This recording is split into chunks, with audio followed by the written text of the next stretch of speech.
Welcome back, everybody. Coast to Coast, This Week in America. It's a story of race, pain, loss, survival, perseverance, harnessing and acquisition of power, and ultimately success. Defining Moments of a Free Man from a Black Stream chronicles the journey of a young black man growing up in poverty in a small South American country, rising to become one of the world's most preeminent scientists in the pharmaceutical industry, developing drugs that fight diabetes, seizures, and cancer. It's the memoir of Dr. Frank L. Douglas, a reflection on the events and people who made him into the man he is. Dr. Douglas grew up in the British Guiana with his mother, 4 siblings. His love of education earned him a Fulbright Scholarship, came to America during the turbulent years of the 1960s. He worked and was involved in pharmaceutical research for drugs that treated tuberculosis, arthritis, diabetes, seizures, cancer, pulmonary embolism, among others.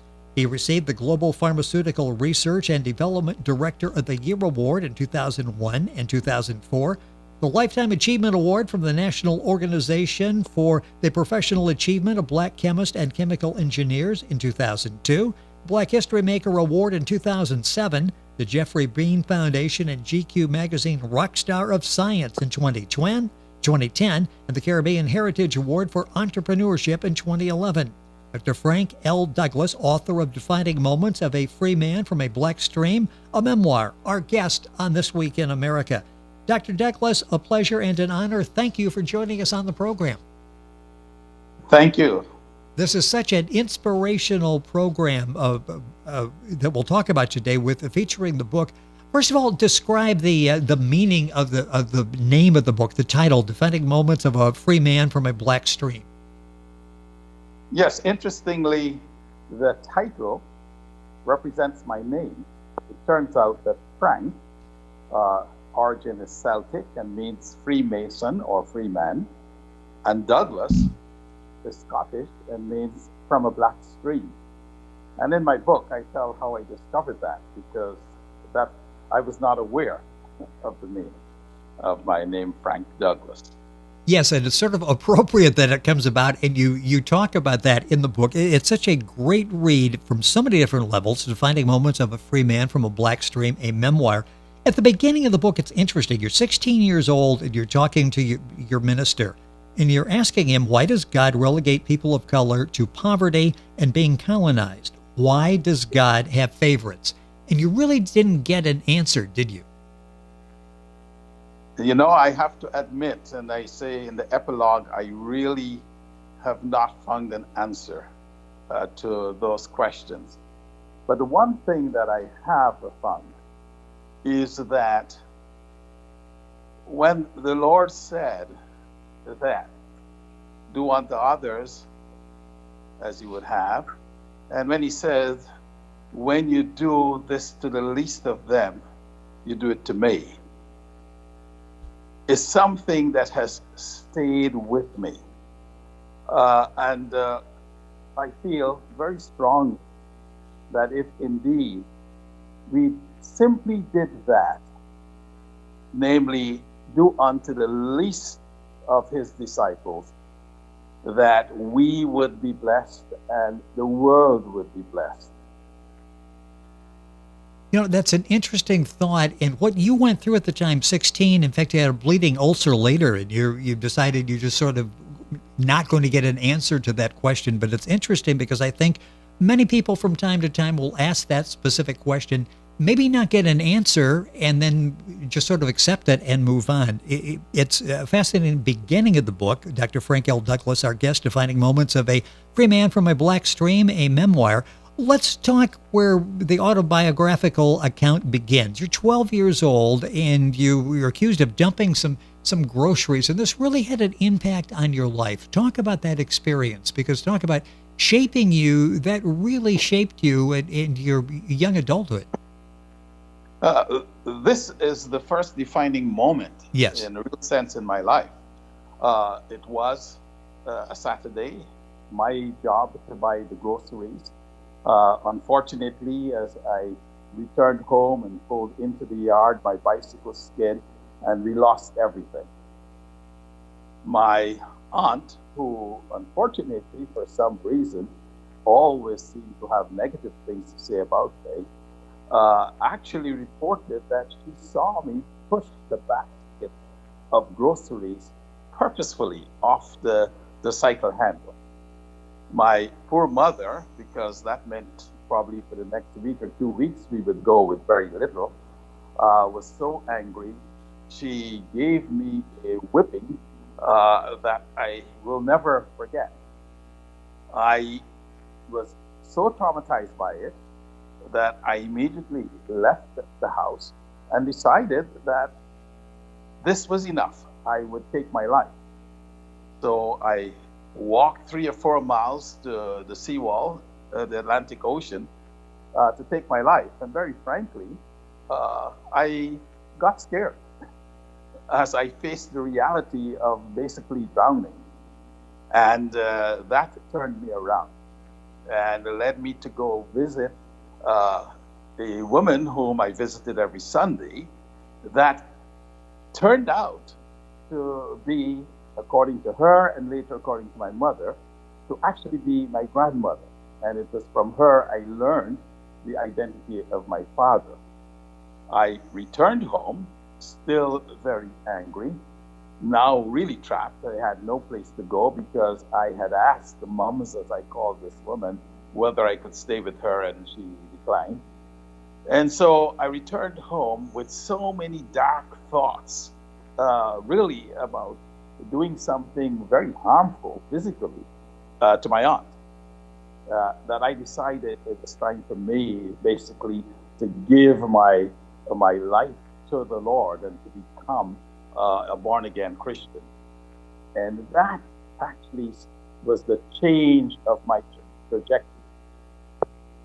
You know, what's interesting is getting all of that information, that revelation would break so many people. It actually gave you determination, as you were talking about, and turned your life around. The book is Defining Moments of a Free Man from a Black Stream, a memoir by our guest on the program, Dr. Frank L. Douglas. I mentioned this fascination you had with education, and which led to the Fulbright Scholarship. Talk about that, and then leaving the country and what you found when you came to the United States in the turbulent 60s. And I gave you a whole lot to talk about there. Let's go back to education.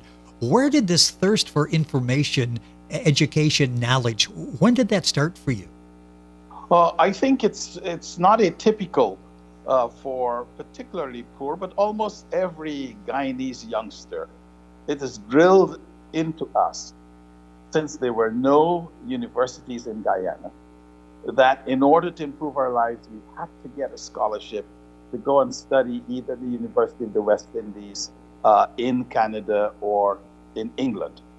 So from about age 9, 10, this consciousness of studying hard and excelling.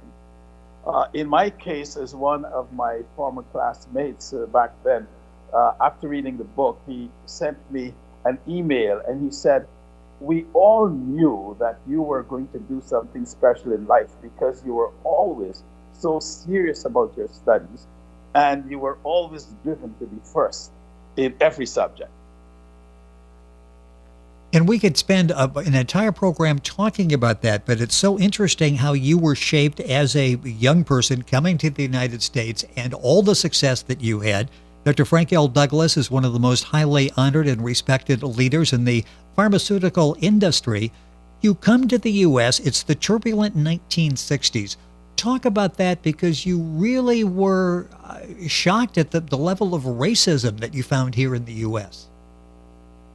This was quite disturbing for me and quite a shock. As you know, in 1963, I arrived about 2 weeks before Dr. Martin Luther King's march in Washington. That year, that November, President Kennedy was assassinated. Earlier that year, Medgar Evers was assassinated. And I began to recognize that I could not attend the churches here in America when missionaries from those very churches had come to Guyana and had convinced us that if we became born-again Christians, we all would ultimately go to heaven and we all would be one. So that was a surprise to me. It was even more surprising when I was faced with discrimination. But when I spoke and people recognized that I had an accent, they then would back away and sometimes even apologize, which made it very clear to me that there was something really strange at the enmity for Black Americans. And when people saw me, of course, they saw me as a Black American. So there was no difference. During this period, and you talk about it very openly in the book, Defining Moments, that struggling with faith, with identity, talk about how you, and this might have been an evolution, decided to really control your own future. You set out with determination, hard work, what you called the road less traveled, which is exactly what you took. How did you deep down find that inner strength to carry on in the face of this overt racism?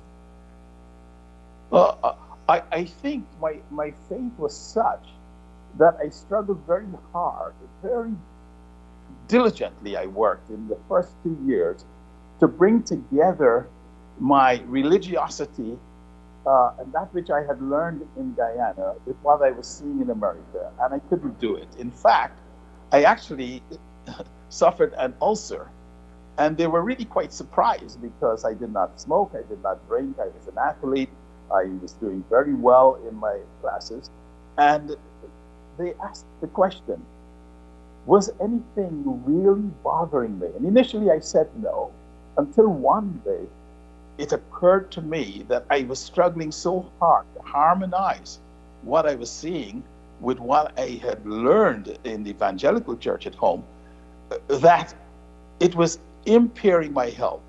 And I decided at that point to step away from organized religion as such, and to really pattern my life after my stepfather, I call him Uncle Willie in the book, who was not a church man, but a decent man, and a man with such love and tenderness for others, that I said, that's how I want to live my life.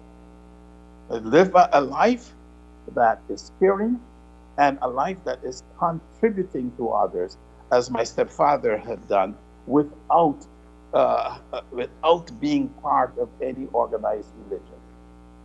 With us on the program, our guest is Dr. Frank L. Douglas. His book is Defining Moments of a Free Man from a Black Stream, a memoir. The book's available at Amazon. You can link on directly by going to our website, thisweekinamerica.us. One thing that comes out in the book is character is not just our destiny, it's the legacy we leave behind. Talk about that, because you have impacted so many people in such a positive way throughout your illustrious career here in the U.S. Talk about that, the legacy and the importance that you followed people. They shaped who you are. People are being shaped by who you are. Talk about the importance of that to you. My mother has had a very strong influence in my life. She was the first person who believed in me.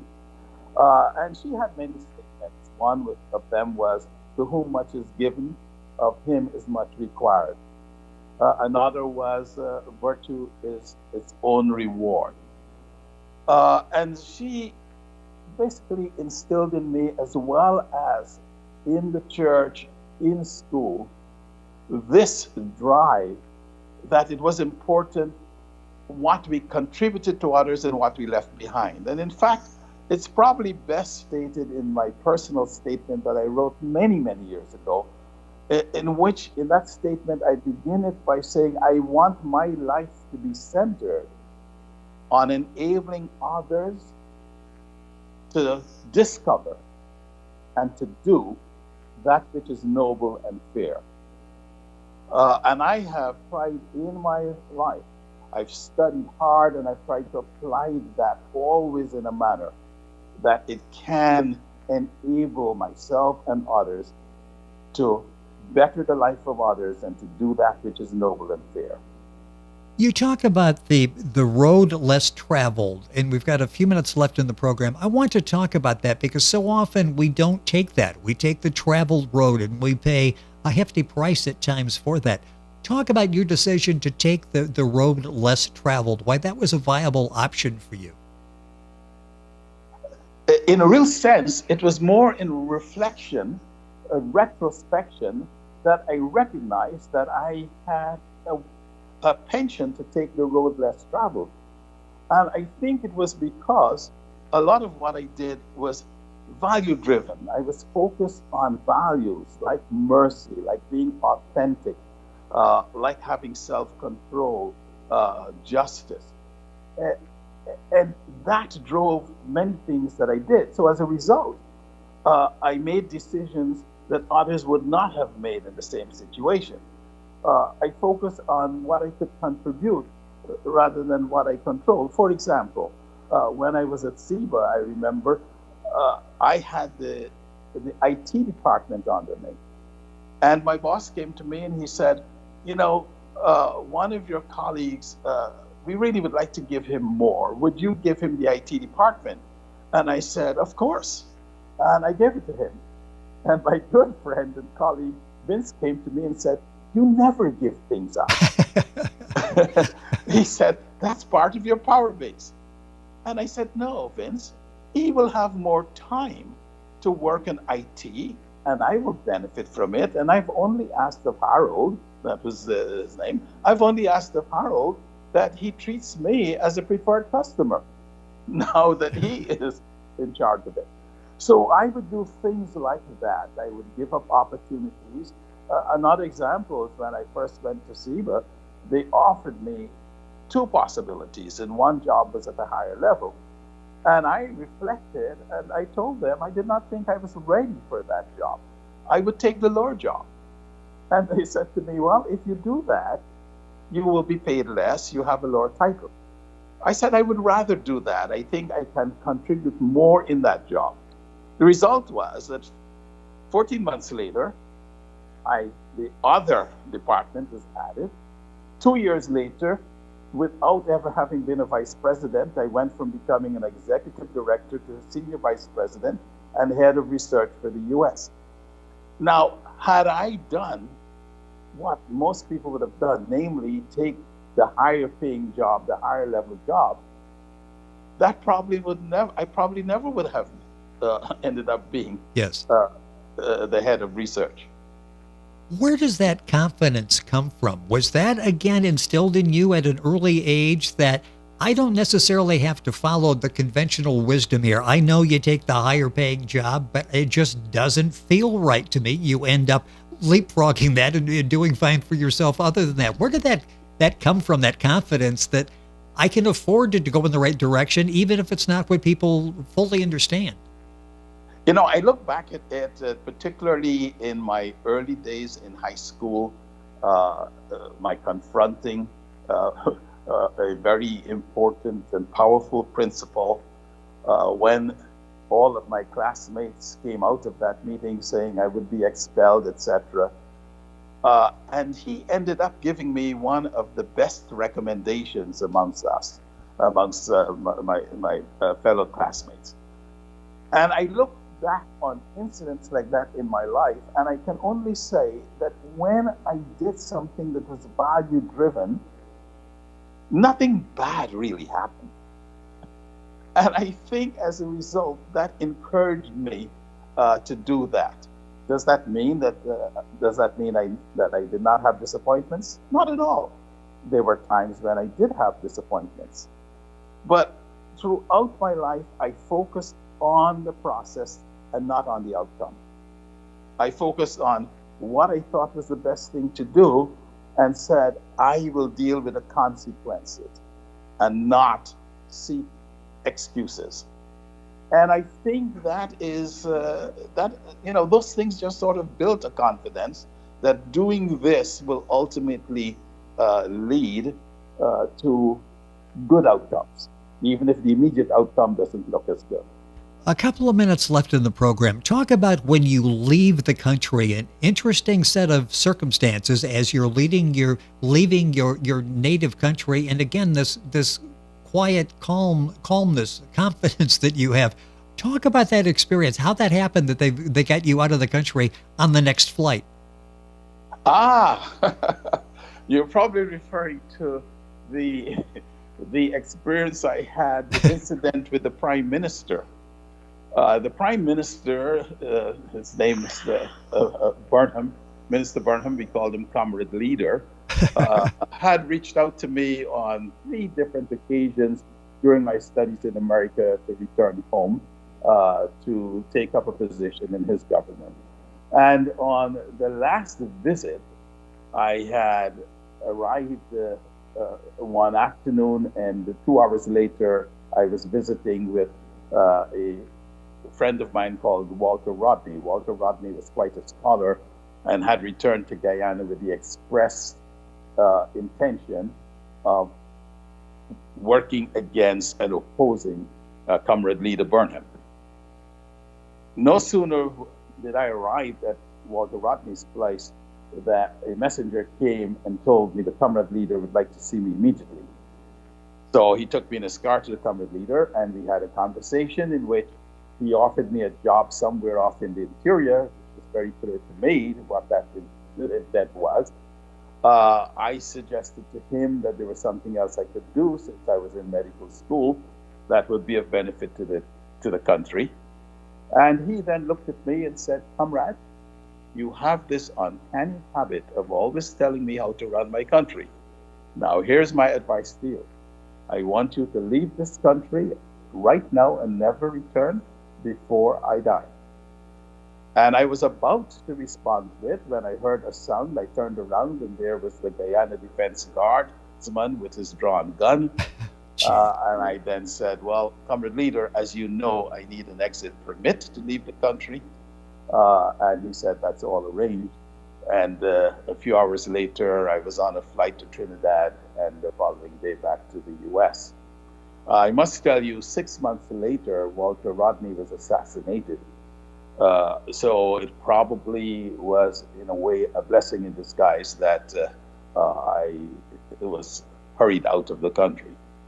It's such a great book. In fact, it's been called Great Inspirational Gift to Society. The book is Defining Moments of a Free Man from a Black Stream, a memoir by our guest on the program, Dr. Frank L. Douglas, one of the most highly honored and respected leaders in the pharmaceutical industry. Dr. Douglas, it has been a pleasure having you on the program. It's just an excellent read. It will motivate many people. Thank you so much for taking time to be with us on the program today. Well, thank you very much for the invitation. It has been our pleasure. The readers enjoy the book. I'm sure that they will. And the book is Defining Moments of a Free Man from a Black Stream, a memoir. Dr. Frank L. Douglas is the author. If you go to our website, thisweekinamerica.us, you can link on directly to Amazon, or just go to Amazon, look up information on the book, and you can purchase the book there as well. You're listening to This Week in America. You'll find us online at thisweekinamerica.us. And we're back on today's program right after these messages.